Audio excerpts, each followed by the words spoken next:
Alabama A&M in 2024, the Bulldogs went 6-6. They were 4-4 overall in conference play. Notable win last year, 22-17 victory over Grambling State. Their worst loss, of course, 73-3 versus Auburn. Offensively, when you look at the Bulldogs, they were second in scoring, averaging 30 points a game. They were first in total offense, averaging 444 yards a game. Third in rush offense, averaging 184 rushing yards a game. And they were number one in the conference in pass offense, averaging 260 yards a game. Defensively, though, not so good. Ninth in scoring defense, giving up 30 points a game. They were eighth in total defense, giving up an average of 367 yards a game, Blue. Sixth in rush defense, giving up an average of 148 rushing yards a game. And near the bottom at 11th in pass defense, giving up an average of 219 yards a game. And look back at Alabama A&M last year and looking ahead to this year.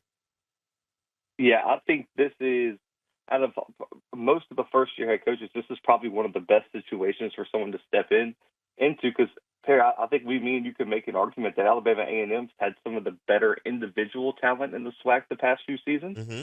The problem has been they've been really good offensively at times, and their defense just has not found any rhythm. And I think you bring in a guy like Sam Shade, who you know is going to rebuild the defense. They added some really, really interesting transfers, especially up from the Division II level. I do think their defense gets better. The question, though, Perry, is now you lose your offensive mind. Does the offense take a step back? That's the big question, right? Do you improve defensively, take a step back offensively, and you're kind of still in the same place?